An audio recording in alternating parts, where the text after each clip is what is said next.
Perkenalkan, nama saya Zulaika Effendi, NRP 52141000098 dari kelas MPTIB. Yang pertama, saya akan menjelaskan tentang proyek-proyek teknologi informasi, yaitu ada Business with TI, teknologi informasi. Kemudian ada strategi, yang mana menentukan IS dan IT strategi, yang mana harus menggunakan strategi untuk menunjukkan karena tujuan yang ingin dicapai oleh perusahaan dalam jangka panjang. Setiap perusahaan tentunya akan memerlukan penggunaan IT secara berbeda-beda sesuai dengan strategi yang diterapkan. Seperti perlu melakukan modifikasi agar sesuai dengan IT yang digunakan sesuai strategi. Jika menentukan menggunakan manajemen, yaitu manajemen juga memegang peran yang kritis dan penting dalam organisasi, yang mana dalam perusahaan akan memilih menggunakan dan menginvestigasikan pada teknologi IT terkini, yang mana dalam dunia usaha yang sangat tergantung pada teknologi dan manajemen yang menggunakan IT sebagai alat dalam berkompetensi. Kemudian ada matriks, yaitu memudahkan dalam membuat analisis mengenai suatu masalah dalam perusahaan yang mengandung bermacam-macam variabel. Matriks dalam bidang ilmu komputer dan teknologi informasi digunakan untuk mengentri data penjualan, misal barang A dan barang B yang disusun dalam baris.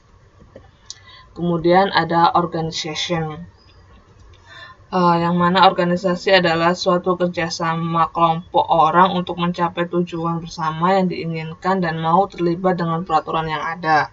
Organisasi ialah suatu wadah atau tempat untuk melakukan kegiatan bersama agar dapat mencapai tujuan yang telah ditetapkan bersama. Kemudian ada operation, yaitu bertanggung jawab untuk memastikan organisasi berjalan sebaik mungkin dalam memberikan pelayanan dan memenuhi harapan para klien dengan cara yang efektif dan efisien.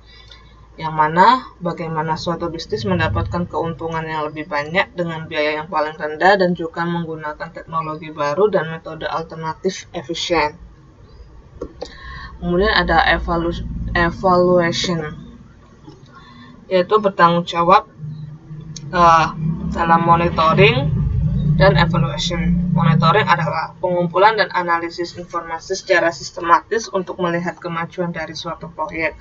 Monitoring dapat membantu pekerjaan tercatat dalam jalurnya dan manajemen untuk mengetahui suatu kesalahan dalam pekerjaan.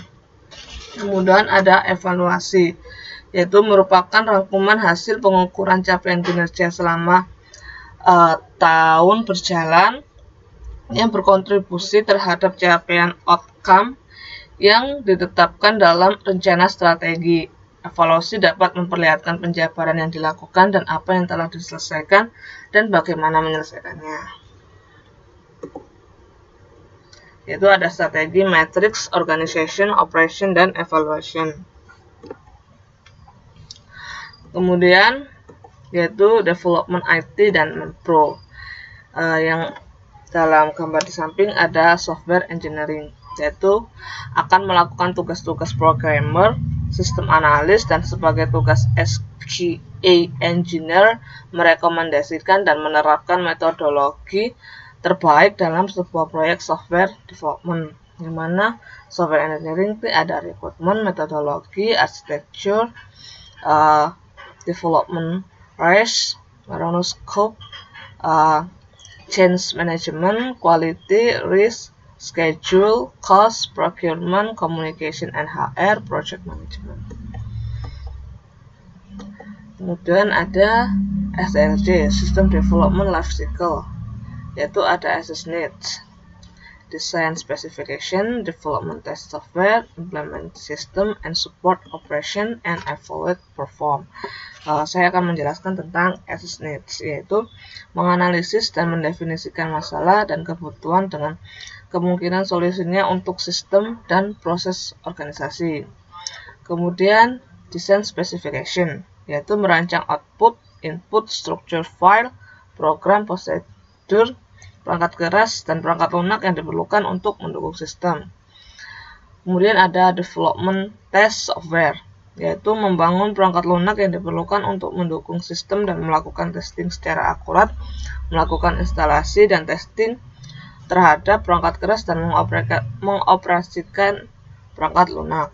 Kemudian ada implement system. Beralih dari sistem lama ke sistem baru, melakukan pelatihan dan bantuan seperlunya.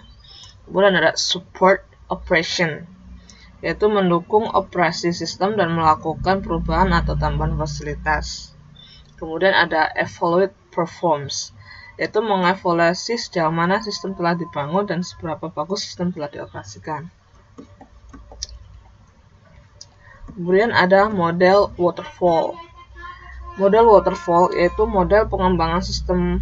Metode waterfall, sebuah pengembangan sistem yang dilakukan berdasarkan urutan analisis, desain, pengkodean, pengujian, dan berakhir pada tahap supporting. Disebut sebagai metode waterfall dikarenakan tahapan dan juga urutan dari metode dilakukan merupakan jenis metode yang berurutan dan berkelanjutan, seperti layaknya sebuah air terjun. Kemudian ada model spiral. Model spiral yaitu proses yang dimulai dari inti bergerak searah dengan jarum jam mengelilingi spiral. Lintasan pertama putaran menghasilkan perkembangan spesifikasi produk. Putaran selanjutnya digunakan untuk mengembangkan sebuah prototipe. Dan secara progresif mengembangkan versi perangkat lunak yang lebih canggih. Dan masing-masing lintasan yang melalui daerah perencanaan menghasilkan penyesuaian pada rencana proyek. Kemudian ada model evolutionary. Adalah hasil prosesnya berupa produk yang makin lama makin lengkap, sampai versi terlengkap dihasilkan sebagai produk akhir dan proses. Kemudian ada model incremental.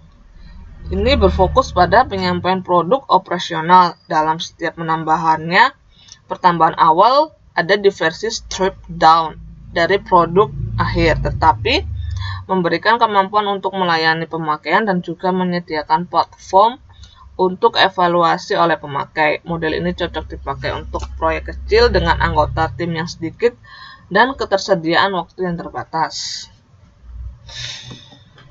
Kemudian ada rapid application development.